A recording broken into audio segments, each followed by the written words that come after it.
Après avoir vu le processeur qui se loge sur la carte mère, nous allons voir la mémoire vive. Donc nous avons ici 5 barrettes différentes de mémoire vive.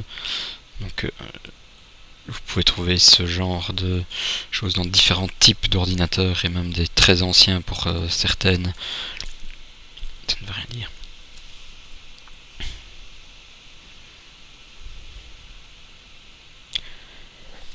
Après avoir vu le processeur qui se loge sur la carte mère, nous allons voir la mémoire vive. La mémoire vive, vous en avez 5 exemples différents ici en fonction du type d'ordinateur et de l'époque. Donc la mémoire vive, c'est un peu la table de travail de ce robot. Pour l'instant, il a des bras, mais il ne sait pas quoi faire parce que c'est un robot stupide et il ne sait pas sur quoi travailler non plus quand il doit faire une addition. Donc tout ça va être mis dans la mémoire vive. Il aura un bras pour lire la liste des instructions à suivre, la liste de ses ordres, et l'autre plus ou moins pour aller chercher les données.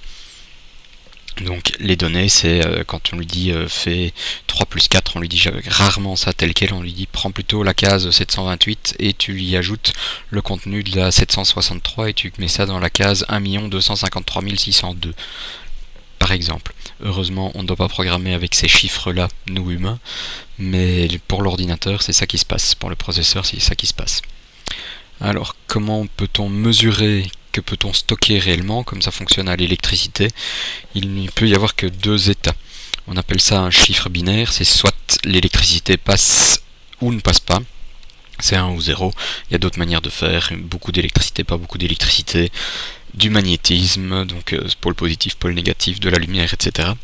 En règle générale, on peut retenir que c'est le courant passe ou le courant ne passe pas.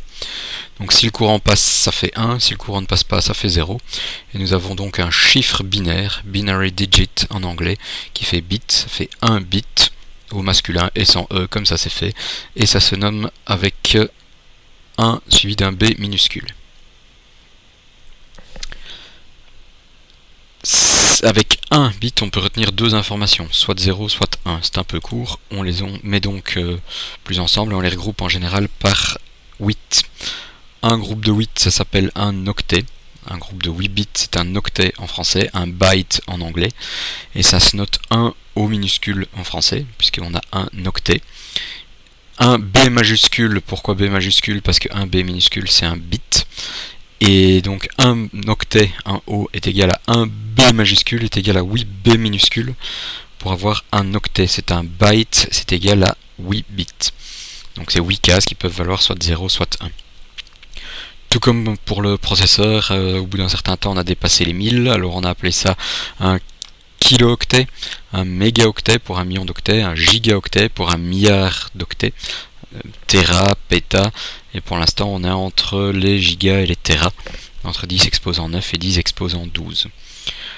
Il y a toujours la possibilité d'avoir un hexaoctet ou un hexabyte, un zettabyte ou un yottabyte. Que signifie un octet, un byte? On va regarder ça au niveau de divers documents. Alors pour un document texte, pour une image, pour un son ou pour une vidéo, en règle générale, un texte fait autour de 50 kilo-octets, ça fait de l'ordre de 50 000 lettres, de 50 000 lettres ou informations qu'on ajoute. Donc ça c'est pour un texte avec pas beaucoup d'images. Une image en elle-même peut, quand on la sort d'un petit appareil photo ou d'un appareil photo numérique du GSM, c'est de l'ordre de 3 mégaoctets. Il y a moyen d'en avoir beaucoup plus.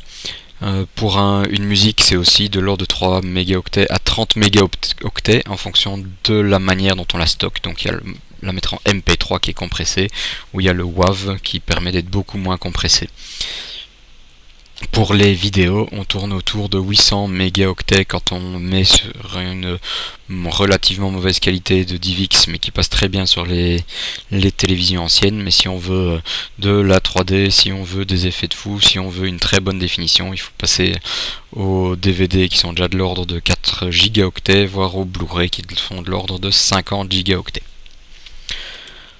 Donc la mémoire vive, c'est la table de travail pour le processeur, c'est la liste des instructions, à suivre, c'est les données à manipuler, et ça se mesure en octets, ou pour certains enfin pour tous, plus ou moins en vitesse d'accès, donc à quelle vitesse est-ce qu'on peut faire venir de la mémoire vive au processeur, et ça se calcule en Hertz.